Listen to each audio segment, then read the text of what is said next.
There is a pretty high risk of professional burnout within the field of behavior analysis. Burnout, which results from prolonged job-related stress, can serve as a risk for unprofessional and/or unethical behaviors in the workplace. Organizationally, burnout can lead to high rates of absenteeism and turnover, as well as low-quality services.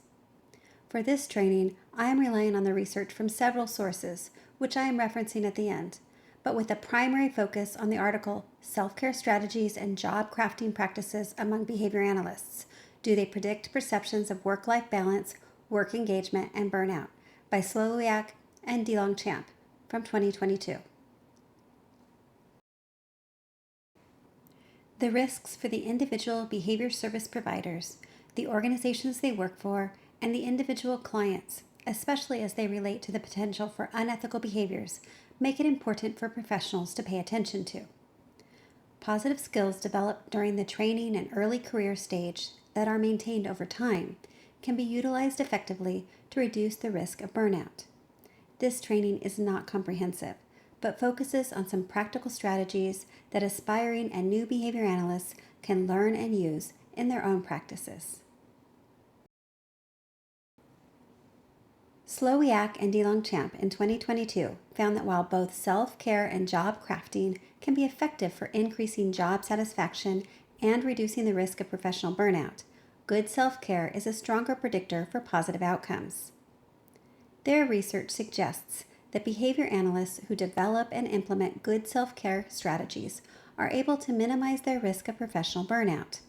In fact, the research indicates that when behavior analysts use good self-care skills, they decrease exhaustion, improve work engagement, and report a better work-life balance. Although the research does not identify specific effective self-care strategies, they do break down self-care into 6 categories: professional support, professional development, life balance, cognitive awareness, daily balance, and overall self-care. In their research, Slowiak and DeLongchamp use a self-assessment designed originally for psychologists as a measurement tool to evaluate the self-care skills that participants employ. It is the Self-Care Assessment for Psychologists by Dorsiak et al. From 2017. Since behavior analysis is a branch of psychology, this assessment can be appropriately used for those working in our profession as well. The participants in the research discussed in the article work in a wide range of behavior analytic settings, so the results and recommendations are relevant for behavior analysts working in many subspecialties to consider.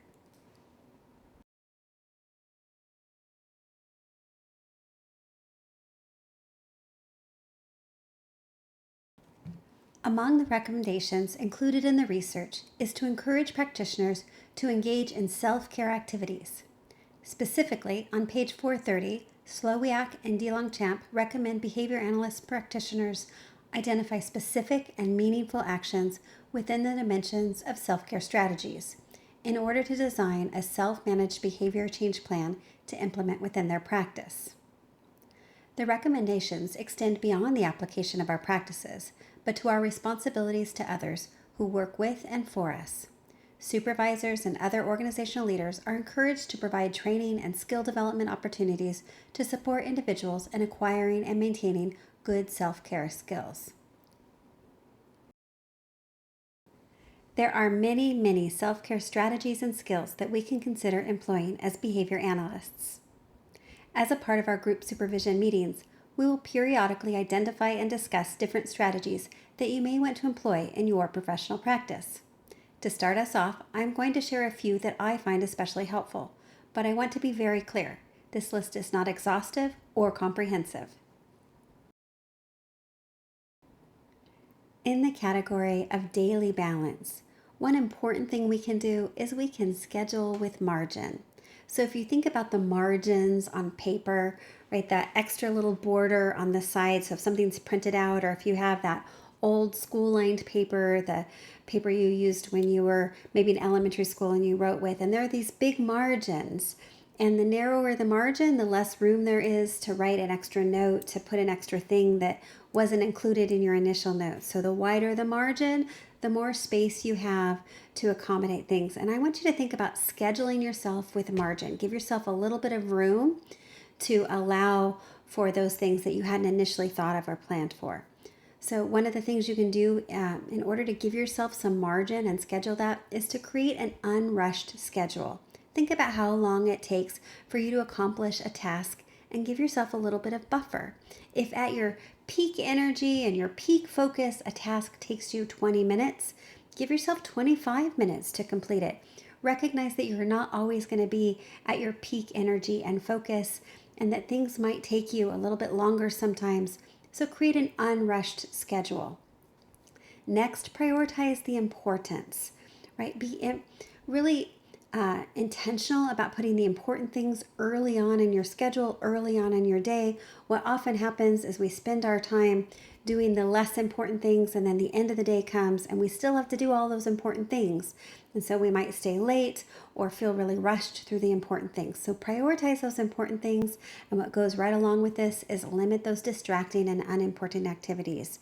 Look at some of the ways that you spend your time, the tasks that you do, and say, is this really important? Is it necessary? Is it just a distraction? And limit those as much as possible. Next, provide time in your schedule for transitions.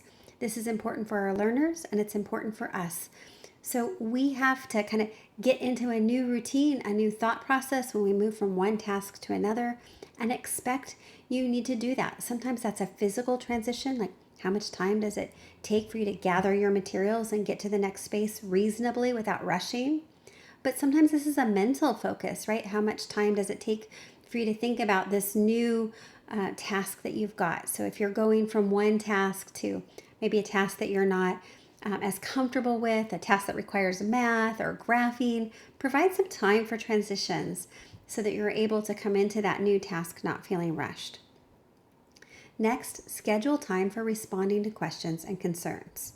So lots of times the people that we work with, they have questions, they have concerns, and they're more likely to interrupt us during the day and our important tasks if they're not aware of a time that is scheduled for questions and concerns. That doesn't mean we don't want people to interrupt us if there's something that's an emergency or that's very urgent, but for those regular questions and concerns. So maybe this is at a staff meeting or regular gatherings that we have, or maybe this is at the end of the day, you respond to emails or text messages. So schedule some time to respond to those questions and concerns so that people know that they can have a regular time that they can ask you those non-urgent questions and that you will respond.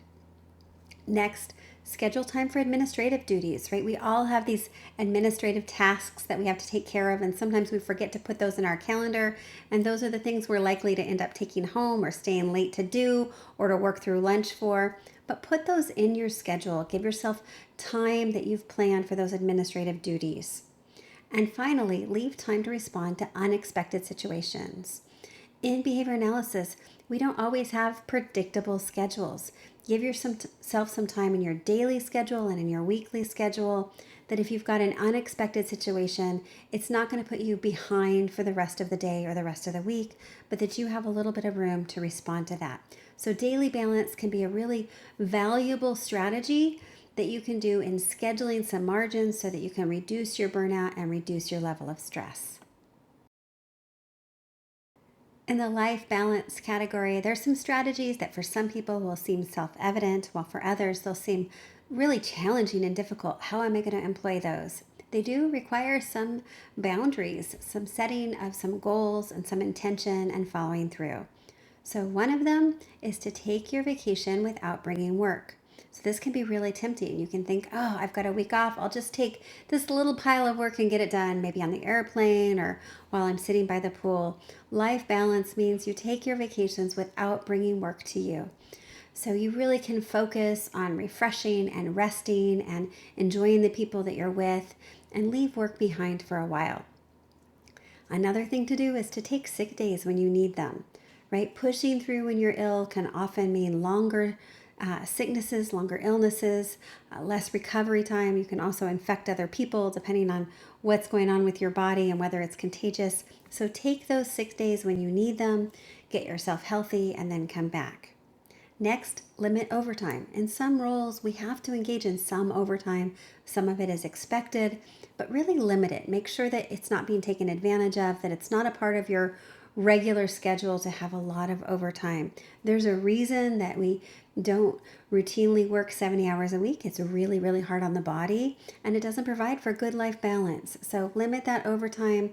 Maybe set a schedule based on what you've got in the rest of your life. There might be different seasons of your life when you feel like you can work a little bit more overtime, but especially if you have a family at home, if you have a lot of other responsibilities, really limit that. Next, avoid bringing work home. This is super hard, especially for those people who come maybe from the field of teaching, right? You just think, I'll just do a little bit of this graphing at home, or I'll write up my session notes at home. I'll do a little bit of planning at home. Avoid bringing work home. Let your home time be your home. And if you work remotely, that means close those files, close that work so that you're not tempted to do it even though you have it right there at your fingertips. Just avoid bringing that into your home time, into your recreation time, and allow that time to be focused on, again, that rest, recreation, entertainment, friends, social, whatever else you need to do. So avoid allowing work to seep into your other time. And next, limit those work calls after hours and during your time off. So you might need to set some boundaries with the people that you work with and let them know there's windows and times. And if it's urgent, text me, and then I'll agree that you can call me. But don't call me for everything, for every question. Really limit those, set some expectations that you don't expect to answer your phone call after hours all the time, or in the evenings or on days off. So these are some ways that you can help build life balance with some good strategies to ensure that your work-life balance doesn't get too off skew to your work. One category of overall self-care strategies is the basic physical self-care, meeting your basic physical needs. So in the workplace, you want to ensure that you have proper hydration. That means drinking water when you need it, making sure that you don't get dehydrated, and ensuring proper nutrition. Do you have your nutrition breaks? Do you have access to healthy food that's going to help you feel well, keep your energy up? So really strategizing to make sure that you have those built into the day can make a big difference in how you feel and reducing burnout. Also, getting some physical movement in throughout the day. This can be a bit of a challenge. You might need to get your learners to do a little bit of the physical movement with you. You might get up between clients and move around. You might have some walk and talk meetings instead of sitting down meetings. So you want to get some physical movement in throughout the day. That's going to be really valuable for you. Also, meeting your physical and medical needs, this is important. And this includes things like getting bathroom breaks, right? If you're getting proper hydration, you're also going to need to use the restroom. So making sure that you take those breaks and you get that need. If you are a diabetic, if you have other medical needs, make sure that you're taking care of those and you're not ignoring any medical needs that you have. And the last one I want to mention here is comfortable and ergonomic furniture and equipment. So you just paying attention to, are you causing yourself some injury by the type of keyboard that you're using or the type of chair that you're sitting in? Making sure that you've got comfortable and ergonomic equipment can make a big difference in your overall physical self-care. You might need to do an environmental assessment to assess the equipment that you're using, the furniture that you're using, or even to assess your calendar and your schedule to make sure that you are building in that time for that hydration and nutrition, and that you have access to those breaks that you need when you need them. So really paying attention to your basic self-care, your physical needs, is a valuable overall self-care strategy that you can employ. In the category of overall self-care strategies are stress management strategies.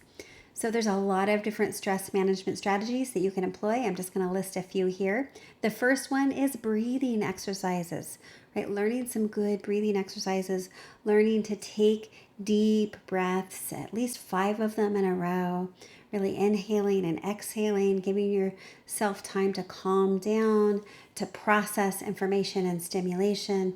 Breathing exercises can be really valuable. Body scan exercises.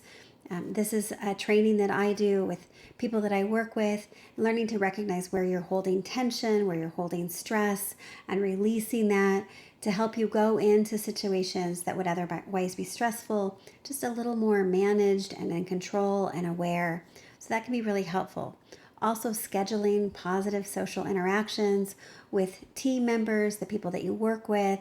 So these are scheduling some social things, maybe scheduling a coffee break together or lunch together periodically, scheduling time to give positive feedback, awards, acknowledgments, that sort of things, celebrating birthdays and holidays together. These positive social interactions can reduce stress and can be good self-care strategies within an organization to help reduce burnout and increase attendance and increase job satisfaction. So they're really valuable. Another thing you can do is you can limit environmental stressors. So you might need to conduct an environmental assessment to identify these environmental stressors that can lead to increased stress reactions. Things like poor lighting should be considered. Evaluate if you're straining your eyes, if that's going to be a physical strain on you, a physical stress.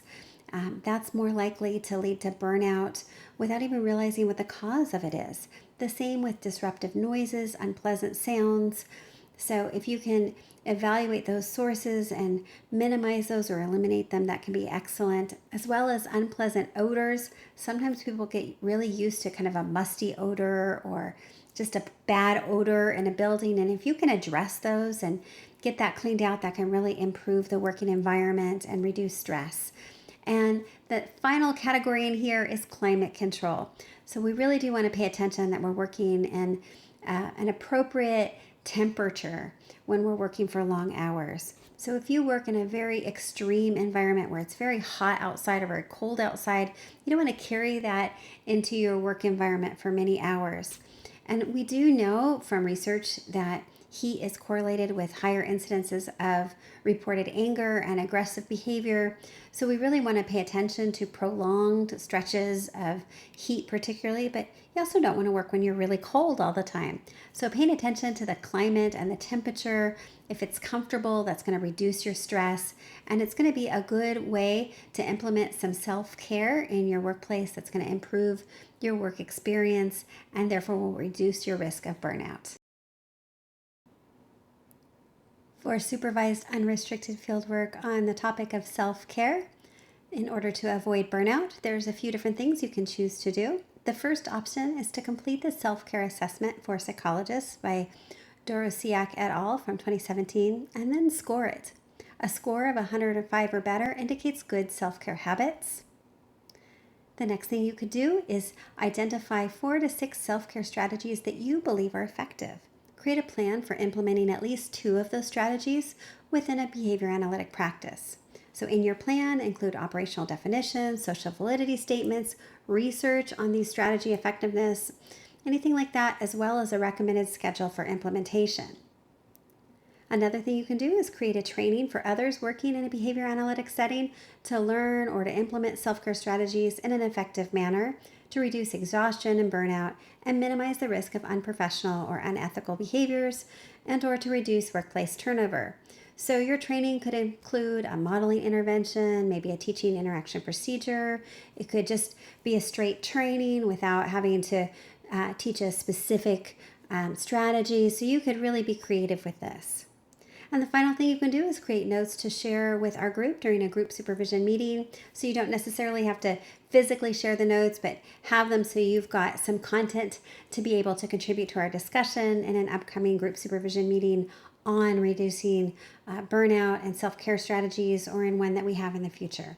So these are some really good ways that you can accrue supervised unrestricted fieldwork. Remember, for it to be supervised unrestricted fieldwork, you do want to send me evidence of the work that you do, and we want to discuss it at either an individual or a group supervision meeting.